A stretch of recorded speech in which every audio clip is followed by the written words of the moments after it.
দুর্গাপূজা শুধু একটা হিন্দু উৎসব নয়, এটা একটা অনুভূতি। এই সাংস্কৃতিক অনুষ্ঠান প্রজন্ম থেকে প্রজন্মে প্রবাহিত হয়ে এসছে এবং লক্ষ লক্ষ মানুষকে একত্রিত করে। দুর্গাপূজা বাংলা ক্যালেন্ডারে আশ্বিন মাসে উদযাপিত হয়। শ্রীরামচন্দ্র রাবণকে পরাজিত করার আগে শ্রী মা দুর্গার আরাধনা করেছিলেন 108টি নীলপদ্ম এবং 108টি প্রদীপ জ্বালিয়ে। এরপর থেকে দুর্গাপূজা প্রচলনে আসে।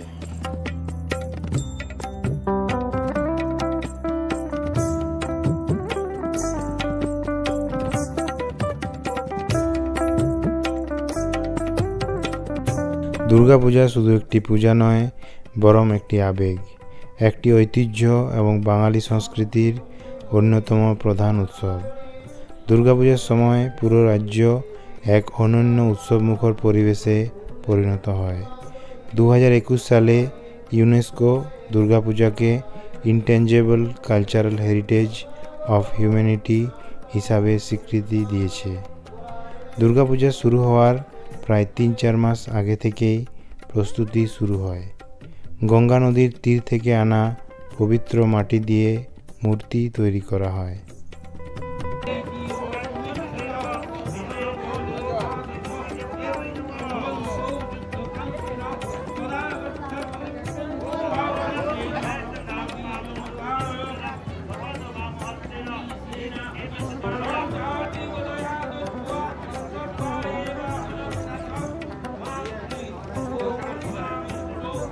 আমাদের যেটা আমরা ষষ্ঠী বলা হচ্ছে, ষষ্ঠীর দিনে আমরা প্রথমে যেটা বিল্ল বৃক্ষ বলা হয়, বেল তোলে, আমরা সেইটাকে নবপত্রিকা বলতে যেটা আমরা বাংলা বলি কলা বই।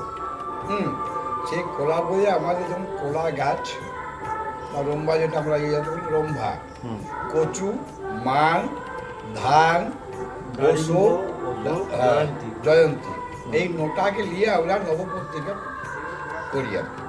এবং নোটা পাট দিয়ে আমরা সেটা বাঁধা হয় এবং সেই দিনে আমরা একটা ঘরটা বলে ষষ্ঠীর ঘর বলা হয়, সেটা বলে দুর্গারই ঘটে, কিন্তু ষষ্ঠী পঞ্চগুল দিয়ে সেটা মানে বিল্লবৃক্ষের নিচে ওই দিনে সন্ধ্যা হওয়ার পরে পূজাটা হয়। যেমন তিথি আসা আমরা আরম্ভ হবে, যেমন তিথি যাওয়া সেবারে ওটা যদি সন্ধ্যাবেলা পূজা, তো যদি আগের দিনে ষষ্ঠীটা পড়ে যায় চতুর্থী দিনে, পঞ্চমী দিনের বিকালে পড়লো, তাই ষষ্ঠী দিনের বিকালকে ছেড়ে গেলো, তাহলে ওটা বোধন হিসাবে একদিন বাড়তি করতে হয়। বোধনের পরের দিনে আমাদের অঙ্গীকর আমন্ত্রণ অধিবাস, তাহলে বোধনটা একদিন হবে, আমন্ত্রণ আরেকদিন হবে। এবছর হলো সপ্তমী দিন প্রত্যেকটা মূর্তির মানে দোষটা, এবারে ওই যে শক্তি মানে যে হাত 10টা যে অস্ত্র আছে, নাগপাশ, জয়া বিজয়া, মুসি, পেঁচক, ময়ূর, মহিষ ইত্যাদি, এদেরগুলো হচ্ছে আমাদের দশপ্রচার বা পঞ্চপ্রচারের আমরা যেটা ইচ্ছা আমরা করতে পারি। এটা প্রতিবেশী সত্যের উপর আমরা যে কোনো পূজা আমরা করতে পারি, ঠিক আছে। অষ্টমীতে কিন্তু শক্তি পূজা হয়। অষ্টমীর যে ফ্যানের যে পূজাটা, তার আগে যে আমাদের অষ্টমীর পূজাটা হয়, ওটা হচ্ছে শক্তি পূজা, মানে ম্যান। ওই দিনে আমাদের সকাল থেকে শক্তি পূজা শুরু হয়। শক্তির আরাধনা, শক্তি মানে সব মহাষ্টমী যেটা আমাদের। এমনি পূজাটা কী হয় যে সপ্তম মাঘ থেকে, কিন্তু আমাদের দুর্গা পূজা করতে গেলে কী বলা হয়, দুর্গা মহাপূজা কর্মহং করছেন বা সপ্তমী মহাসপ্তমী বা মহাষ্টমী বা মহানবমী বা মহাদশমী, এটা মানে আমাদের মহা দিয়ে শুরু করতে হয়। এটা হচ্ছে আমাদের মহাশক্তির পূজা, ঠিক আছে। আর অষ্টমীটাও ঠিক তাই। অষ্টমী পূজাটা যখন আমাদের অষ্টমী লেগে যাবে, অষ্টমীর থেকে আমাদের মানে ওই টাইম পর্যন্ত, যে টাইমটা মানে সন্ধিক্ষণ কাকে বলা হয়, সন্ধিক্ষণ বলা হচ্ছে অষ্টমীটা ছাড়ছে, নবমীটা ঢুকছে। এই যে সন্ধিক্ষণে আমাদের ফ্যান বলে একটা বহুল প্রচলিত হয়ে আছে, যেটা আমাদের বিষ্ণুপুর রাজা বা তারা করে গেছে, ওইখানে গেটা বাস্তু আমাদের এখানটা বাস্তু হতো। ওই মহামায়া বা দুর্গা বলেছে যে মহিষাসুরকে বধ করানোর বলে পৃথিবীতে বলেছিল যে ওই সন্ধিক্ষণের সময় 100 ভাগের 1 ভাগ আমি প্রতিটা মণ্ডপে দর্শন দিই। সেই সন্ধিক্ষণটা অষ্টমী, নবমী, সন্ধু, এটা সংকল্প যখন বলবে ওই যে সন্ধিক্ষণে যখন ওই যে গেঠিয়া বলে হচ্ছে টাইম যখন 6:48 গতে 48 বলিদান, ওই সময়টাই কিন্তু মা প্রত্যেকটা মণ্ডপে এক চুলের মতো আবির্ভাব হবে। এই জন্য সেইটাই লক্ষ্য করে মায়ের মূর্তির দিকে সেকেন্ডের ভগ্নাংশ ফাঁকা রেখে ওই সময় মা প্রত্যেকটা মণ্ডপে আসবেন। যেমন আমাদের এবছর পাঁচের টাইম দিকে 6:48 বাঙালি 47.46 সেকেন্ড মানে ভগ্নাংশ, হ্যাঁ 47.46 সেকেন্ড, ওইটাতে 50 বোধ হয় নাকি শেষ হয়। ওই সেকেন্ডের মধ্যে ওইটা মানে আবির্ভাব হওয়ার কথা আর কি বলেছে, পূর্বাপুরুষ থেকে বলে আসছে। দুর্গাপূজার প্যান্ডেলগুলি শুধু অস্থায়ী কাঠামো নয়, এগুলি এক অনন্য শিল্পকর্ম যা সৃজনশীলতা এবং সাংস্কৃতিক থিমের মাধ্যমে স্থানীয় জনগণকে একত্রিত করে। প্যান্ডেল তৈরি করার জন্য বাঁশ, মাটি, পাট, খড়ের মতো ইকো ফ্রেন্ডলি উপকরণ ব্যবহৃত হয়। প্লাস্টিক, কাঁচ, কাপড় এবং সিরামিকের পুনর্ব্যবহারযোগ্য উপকরণগুলোও নানা ধরনের নকশা এবং শৈলীর জন্য ব্যবহৃত হয়। কারিগরেরা কয়েক মাস ধরে নিখুঁত কাজ করে এসব প্যান্ডেল তৈরি করেন, যার প্রতিটি অংশই শিল্পকলার উদাহরণ হয়ে ওঠে।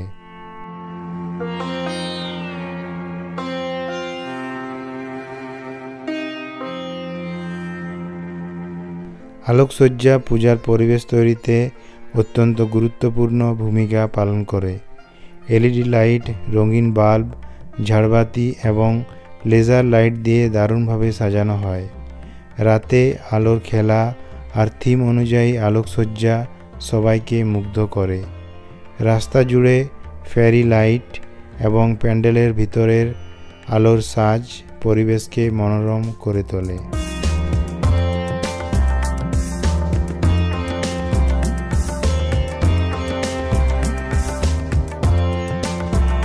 দুর্গাপূজার সময় মন্ত্রপাঠ ও চারপাশের পরিবেশ এক বিশেষ আধ্যাত্মিক অনুভূতির সৃষ্টি করে, যা প্রতিটি ভক্তের মনে পূর্ণ ভক্তি ও প্রশান্তি এনে দেয়।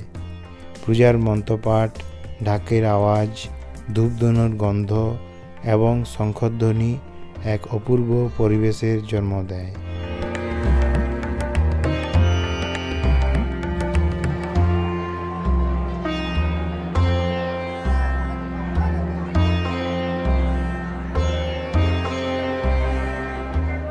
দুর্গাপুজোতে মাতৃরূপে মা দুর্গার আরাধনা করা হয়, নারী শক্তি। হিন্দু সনাতন ধর্মে আমাদের এটা ভীষণই ইম্পর্টেন্ট বা ইন্টিগ্রাল পার্ট, যে নারী শক্তি সবথেকে বেশি উপরে স্থান দেওয়া হয় এবং আমাদের উপাসনা বা আরাধনা করা হয়। মা দুর্গা ছাড়াও আরও মা কালী, মা লক্ষ্মী, মা সরস্বতী, এগুলো সবই নারী শক্তির আরাধনা করা হয়।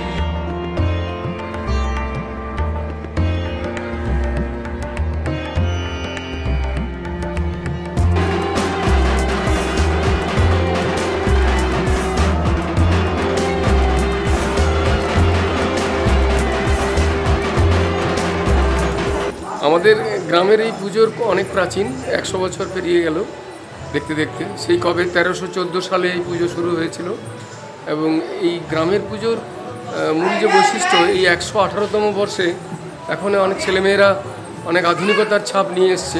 প্রচুর টাকা এখন খরচ হয়, এখন 5 লক্ষ টাকার মতো বাজেট থাকে, যার ফলে আলো এবং আরও অন্যান্য সাজসজ্জা আধুনিকতম হয়েছে। কিন্তু পুজোর যেটা বৈশিষ্ট্য সেটা হলো যে এই 3 দিন ধরে বলিদান, এটা আমাদের মন কাড়ে। আর খুব ছোটোবেলা থেকেই এই পুজোর সঙ্গে যুক্ত হয়ে আছি, তো বিশেষ করে এই পুজোটা 16 আনার হতে পারে, কিন্তু এই পুজো যেন আমাদের বাড়ির পুজো ছিল। তার কারণ প্রতি ক্ষেত্রেই আমাদের বাড়ির অংশগ্রহণটা ছিল একটু উল্লেখযোগ্য বলে এই কারণে।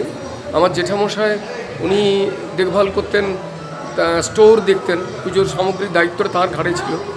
উনি চলে গেছেন, কিন্তু তার অভাব এখন পুরোহিত মশাই বলছেন যে পুজো তো তোমাদের বাড়ির বাবু, ওনারা কেউ নেই, তাই খুব আলগা লাগছে, খুব মানে ফাঁকা ফাঁকা লাগছে, একা একা লাগছে। আর পুজোর নস্টালজিয়া বলতে সেই এখানে ছোটোবেলার পড়াশোনা ছিল স্কুলে, তো প্রতিমা গড়ার থেকে শুরু করে তার একটা আলাদা টান ছিল, কখন কোন প্রতিমার মাথা পরানো হচ্ছে, কার আঙ্গুল হয়ে যাচ্ছে, সে টিফিনে ভাত খেতে এসে ছুটে ছুটে এসে মণ্ডপে দেখে যাওয়া, এই যেন অনেকদিন আগে থেকে পুজোর একটা আনন্দ আমরা উপভোগ করতাম। আর আমাদের বাড়িতে এখানে যে যাত্রা হতো, আমার বাবা কাকা এনারা সব যাত্রা করতেন, সেই যাত্রার পোশাক থাকতো, তো সেগুলো পুজোর আগে যখন রোদে দেওয়া হতো এই 16 আনার ছাদে, সেটা একটা আলাদা মন কেড়ে নিত। আর এখন প্যান্ডেল হয়েছে, কিন্তু শাল পাতার যে ছাউনি ছিল, শালের যে ছাউনির তলায় বসে এই পুজো দেখা, সে প্রাচীন দিনগুলো মনে পড়ে যাচ্ছে। আর নবমীর আসর মানে যাত্রা একটা আমাদের এখানে উল্লেখযোগ্য বিষয়। বাবা কাকু ওনারা করতেন। বাবা ব্রতী হয়েছেন পুজোয় বহু বছর ধরে, তা ব্রতী থাকলেও তিনি অভিনয় করতেন যাত্রার সময়। তা সেগুলো ছোটোবেলা থেকে দেখে এসেছি, তা আজকে সেগুলো অভাব বোধ করি, খুব মন কেড়ে নেয়, এই আর কি। ভীষণ আনন্দ লাগে, তাই আজ শহরে থাকলেও এই অষ্টমীর দিনটা আসার খুব চেষ্টা করি। ইয়া দেবী সর্বভূতেষু শক্তিরূপেণ সংস্থিতা নমস্তস্যৈ নমস্তস্যৈ নমস্তস্যৈ নমো নমঃ। অর্থাৎ যিনি শক্তিরূপে সকল প্রাণীর মধ্যে বিরাজমান, সেই দেবী দুর্গাকে বারবার প্রণাম জানাই।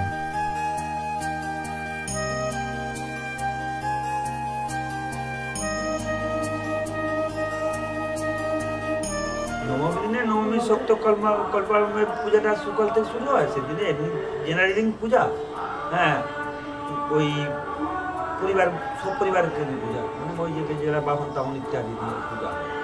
আর ওই দিনে বিভিন্ন জায়গায় শহরাঞ্চলে কুমারী পূজাটা হয়, মানে যারা 12 বছরের নিচে আন্ডারে, কুমারী 9 থেকে 12, ওই 9 থেকে 12 কি ওই থেকে কুমারী পূজা করে। আমাদের যেটা গ্রামীণ, এখানে কুমারী পূজাটা প্রচলিত নাই না, তাহলে আমাদের ওই নবমী পূজা আমাদের করতে হবে।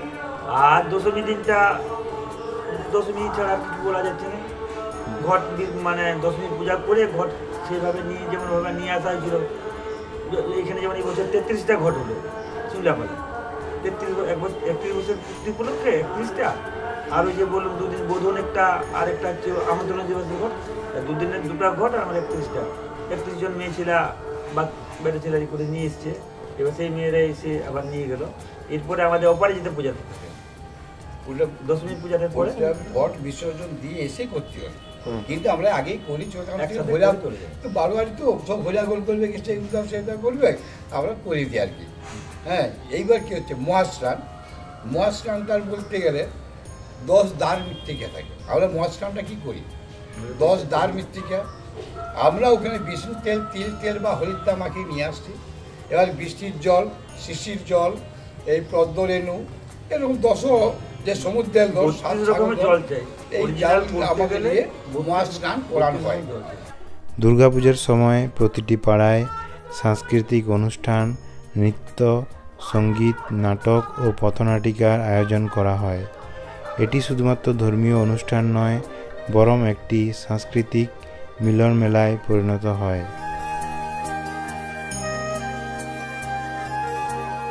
বিজয়া দশমী হল দুর্গাপূজার শেষ দিন, যা দেবী দুর্গার বিদায়ের দিন হিসাবে পালিত হয়। এই দিনটি বিশেষ করে ভক্তি, আনন্দ এবং আবেগে ভরা। এটি মূলত মায়ের বাড়ি থেকে দেবীর স্বামীর বাড়ি অর্থাৎ মহাদেবের বাড়ি কৈলাসে ফিরে যাওয়ার প্রতীক হিসাবে উদযাপিত হয়। বিজয়া দশমীতে বিবাহিত নারীরা দেবীর মূর্তিতে সিঁদুর পরিয়ে দেন এবং তারপর একে অপরের সঙ্গে সিঁদুর খেলায় অংশ নেন। এটি নারীর শক্তি এবং মঙ্গল কামনার প্রতীক। বিজয়া দশমীর মূল আচার হল দেবী দুর্গার প্রতিমা বিসর্জন। একটি শোভাযাত্রার মাধ্যমে দেবীকে নদী বা পুকুরে নিয়ে গিয়ে বিসর্জন দেওয়া হয়। এটি আনন্দ এবং বেদনার মিশ্র অনুভূতির দিন। বিজয়া দশমীর সময় সবাই দেবী দুর্গার কাছ থেকে আশীর্বাদ প্রার্থনা করেন, যাতে জীবনে শান্তি, সমৃদ্ধি এবং কল্যাণ বজায় থাকে।